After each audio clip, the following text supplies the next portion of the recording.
hano igihugu kigeze ibintu byose bari wanenene. Okay, bakunzi ba the Youth TV, how are you doing? Let me hope you are doing good for this moment. Mu bice bitandukanye dukurikiye murimo ku isaha. Shemsazo. Yo wara. Hari abantu badukurikiye mu gitondo, amasaha turi gukora kino kiganiro turi mu gitondo, it's okay. Ariko hari abantu bakurikiye kino kiganiro mu gitondo saa 6, saa 7 nimugoroba, biterwa n'isaha dukurikiyeho. I don't care, I don't know. Kuri wowe udahwema kwibanira na the Youth TV kuma interviews ku biganiro bitandukanye every day ibintu byose nakeka ko bari free sana. Gusa muri iyi minsi noneho ni Chobori Sajya a videographer on the Youth TV, especially na hari abantu bazi ko nazi kuvuga. Okay, so for this moment no maseka gutyo umenye ko vibe Shemsa. Yo, the CEO, welcome. Mureke. Oya ariko no guri the CEO uzajya usubiza ibyo nkubajije. Amagambo menshi nango nyashaka. None se umbajira ari. Okay, it's okay. Nani kukubwira ngo kora subscribe niba utarabikora kugira ngo tujye dukomeza twibanira mu nkuru n'ibiganiro byose the Youth TV tugutegurira kandi tukugezaho every day. Niba muri iyo phone yawe ufitemo Instagram, ufitemo Facebook, ufitemo WhatsApp, uradukunda uba natwe every day. Kuba wakanda kuri share cyangwa kuga fresh kareba hasi, ugasharinga kuri Instagram, ugasharinga kuri Facebook, ugasharinga n'ahandi henshi hatandukanye kuri platform ukoresha, ukaba wakandikaho title dore ibyo the CEO Shemsa the Youth TV ibiki byose bitewe n'ikiganiro tugiye kugezaho aka kanya n'ibintu byaba ari fresh sana, sibyo? Ni wane. Okay, so for this moment ikintu dushaka kuganiraho, ingingo nshaka kumubazaho uyu mubebi hano ni mindset. Abantu akeshi dukunda kugira ikintu bita mindset cyangwa se ikintu bita ikintu umuntu yishizemo cyangwa se kumva ikintu utekereza akaba ari kugenderaho kumva ko nyine ari cyo. Abantu dukunda kwishyiramo ibintu ugasanga umukobwa ngo urugero rwa hafi hari ukuntu usanga umukobwa ukaba wamusaba nko kuba mwakora nk'ikintu wenda baby mobera unsome nkusome muri rwego uri boyfriend wanjye nkuhobere muri rwego uri boyfriend wawe. Ubundi boyfriend w'umuntu Shemsa, boyfriend w'umuntu ni iki bituma ufata ikintu ukagifata muri iyo level, ukagifata muri iyo sense?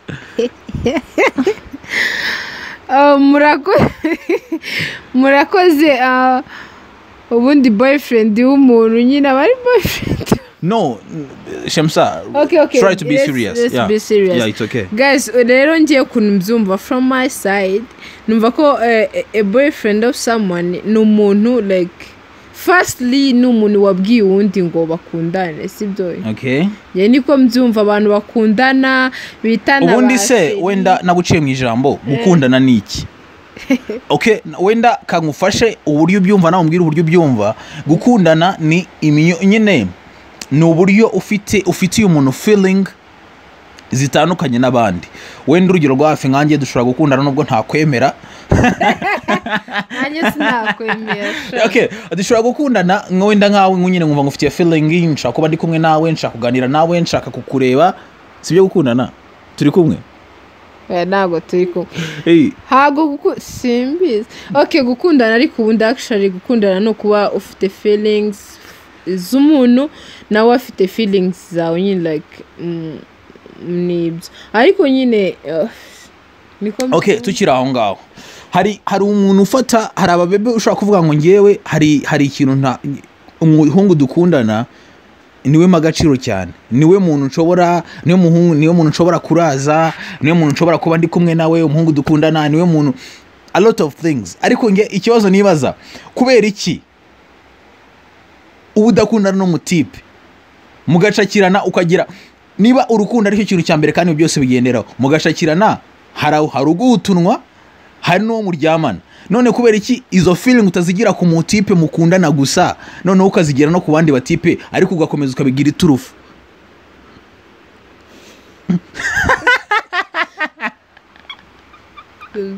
Ikiganiro kirakomeje. Nyine kamusonanye. So rero bakobwa tujye twumvikana kandi tujye twumva ibintu kimwe.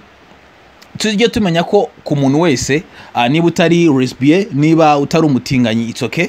Niba utikinisha, niba utagira ute, everyone, buri muntu ari we wese mudahuje igitsina, umuntu w'iboga, umuntu umeze bo, umuntu ufite vibe yagira ate Shemsa? aha ni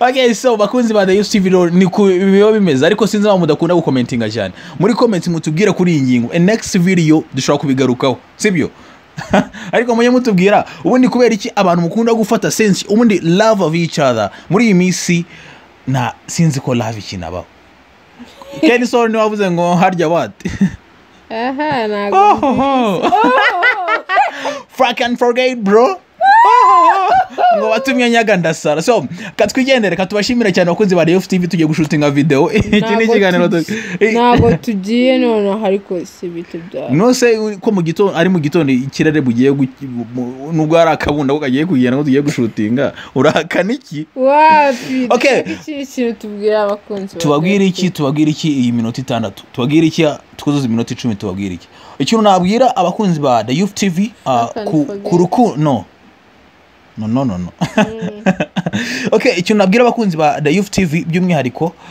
urukundo wenda tuvuye muri blog tukajya muri serious session urukundo na affections cyangwa feelings ni ibintu bibiri bitandukanye ushobora gukunda umuntu of course iyo ukunze umuntu nago ubukunze bediye nago ubukunze nyine ku rukundo ruri true hari ukuntu ushobora gukunda umuntu urukundo rwo kuganira nawe urukundo rwo kuburi kumwe nawe urukundo rwo gusohokana nawe urukundo nyine just rwo kumubona sibyo yeah urundi rukundo ni uruhe urukundo ni rumwe mari no hari ngiye kuri from my side ntabwo urukundo ari rumwe hari amoko menshi y'urukundo ariko se yarugiye ukuntu umuntu kubera ikofa afite nubwo abantu bashakunda kubisimba no ya ubu mukunze ahubwo ya none se ubundi udakunda ukunda umukunze gusa udafite ikintu ukunze ninde hari gihe ukunda umutima nawo mfite ubu ariko abantu barahari no se ntabwo ugeze umugiraho fuck and forget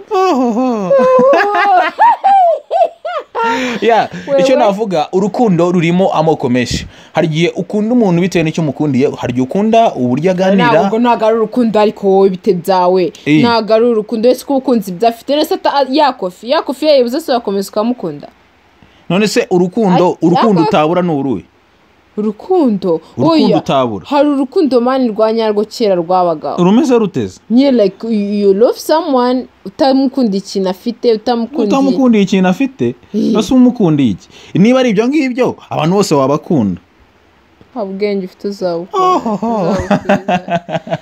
okay so hari gihe umubebi akeshi hari gihura n'umutipe ukamukunda akakubaza wankundi iki nakunze uburyo uri smart nakunze uburyo uganira neza urumva ufite unase ufite ikintu wamukundiye ariko honga uri kunjijisha unase ufite ikintu wamukundiye nose kubera kidahura nose good intention iruta kuba umuntu afite ikofi what type of a good intention oya honga wese kuba umukundiye ngo urye yakofu umukundiye naho rero no gukora umutipe w'ibogari umukundiye uburyo atunganya duzati twe umukundiye uburyo ateye nabyo ufite icyo umukundiye man ahubwo bite bite n'uburyo abantu dukunda amafaranga twumvishe ko kuba wakundira umuntu ikintu kitari amafaranga kidafite agaciro kuko none ngo kitari amafaranga nagaki nyine tucyambura agaciro tukagereza agaciro ko kuba ngari umutima kandi buri ikintu cyose wakundira umuntu ya umukunze man umukunze bityo rongeye ikintu numva ku rukundo nuko n'ubundi umuntu wese ukunze uba ufite ikintu umukundiye man bityo rero ikintu cyose umukundiye uba ukimukurikiyeho nese hari igihe umuntu ashobora guha service ukamukunda byaterwa na service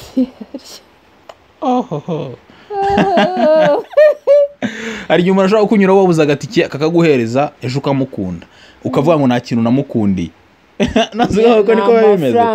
none se bibaho ko wakunda umuntu mutagize situation muhuriyemo reka se abavuye mu ijoro it's okay none se umukunda bitewe no kuba mwahuye ukamufasha ukahita ari n'igihe umufasha ukahita umukunda buriya niyo umufashije niwe n'umuntu ukamufasha afite ukamukunda hari igihe wabonye yitonda cyangwa asubiza neza n'ibyo bisubizo wawe mukundi kuko hari n'ababihemberwa rega se ko hari abahemberwa umunwa si urukundo rubaho umunwa se shasi uzadutunga nubwo utaradutunga commentaires z'abantu zirakenewe kadusoza ikiganiro by'umwihariko turabakunda guys murabeho mugira umunsi mwiza turabakunda kuri The Youth TV tubazanira ibintu bimeze ngo mwe now you can make subscribe like and share for your friends video is available here on The Youth TV everything's all right fresh sana. Bye bye. Mwah.